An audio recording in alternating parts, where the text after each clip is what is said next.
is they want to destroy our country. They want to destroy our country.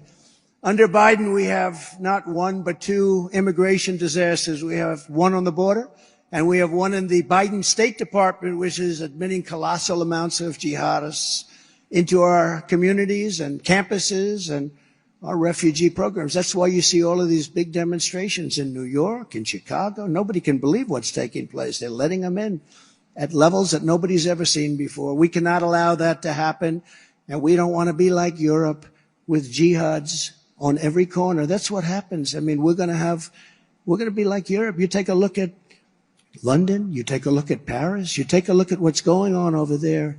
We want to be the United States of America, and we want to make our country great again. Right now, we don't have a great country. We have a laughingstock. As president, I will end once and for all the mass importation of anti-Semitism into the United States. And just as I did before, we will keep radical Islamic terrorists the hell out of our country. We're going to keep them out of our country. We were keeping them out. We were keeping them out.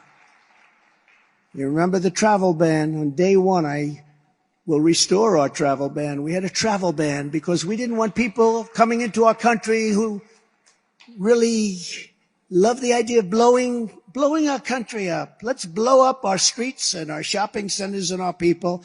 So I instituted what we call the Trump travel ban, and it was an amazing success. It was suspended immediately upon his coming into the country. And I never talked about this for 4 years. I never mentioned it. We didn't have one incident in 4 years because we kept bad people the hell out of our country. We kept them out. We didn't have not one instance. I didn't want to say it during the 4 years because I didn't want to walk out of the speech and have something happen, right? I'll also be implementing strong ideological screenings for all immigrants coming in. If you hate America, if you want to abolish Israel, if you sympathize with jihadists, then we don't want you in our country, and you're not going to be getting into our country. I will cancel the student visas of Hamas and sympathizers on college campuses. The college campuses are being taken over. And all of the resident aliens who joined in the pro-jihadist protest this month, nobody's ever seen anything like it. Come 2025, we will find you and we will deport you. We will deport you. It's caused by some very bad troublemakers, those events that you've been watching.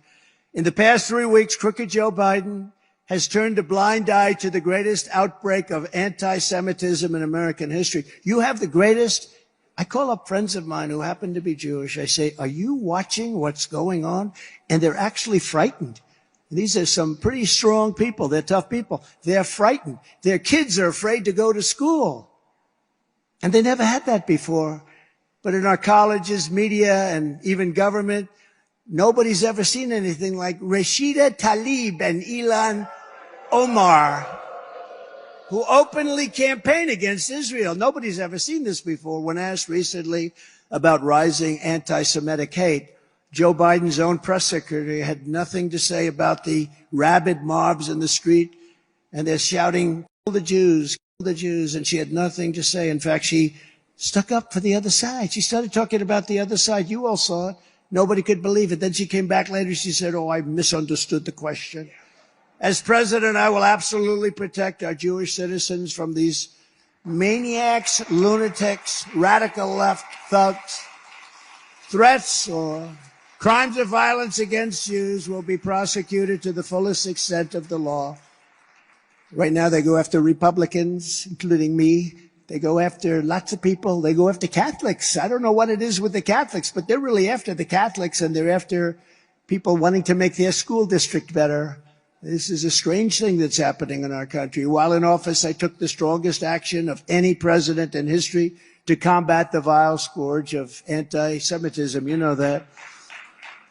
I signed a landmark executive order fighting anti-Semitic hate on college campuses and affirming that discrimination against Jewish students will be aggressively punished as a violation of civil rights. And that we didn't have that, if you can believe it. When I get back into office, I will put every single university and college president on notice. The American taxpayer will not subsidize the creation of terrorist sympathizers on American soil. Colleges and universities will purge the anti-Semitism and pro-terrorism. What you're doing, the terrorism, this pro-terrorism is so out of control. Nobody's ever seen, or they will lose their accreditation and every last penny of federal student loans. It will not be paid to them, probably shouldn't be paid to them anyway. Never forget, the same radicals tearing down posters of Israeli hostages, can you imagine, at our university, ripping them right off the wall, I couldn't believe it, are the ones tearing down statues of our American heroes, defunding our police, destroying our justice system, and demolishing our borders. These are the same people that you have, same people, not good people for us. The United States and Israel represent the pinnacle of Western civilization, which is exactly what these people want to destroy. They want to destroy it. This is why those who chant death to Israel also chant always death to America. Do you ever notice? They always put them together, and that's why American patriots and supporters of Israel, and you have tremendous support in this country, I can tell you that, must stick together, come hell or high water. You have to stick together. We must have strong borders, strong military, strong families, strong cultures, and above all, we must have a strong American president. That's where it starts. You don't have a strong president, the rest is just words. It's only words. It's only words. You never had any of these problems. For 4 years, you didn't have any of these problems. Think of it. You wouldn't have Ukraine. You wouldn't have Israel being attacked. You wouldn't have inflation. You wouldn't have anything.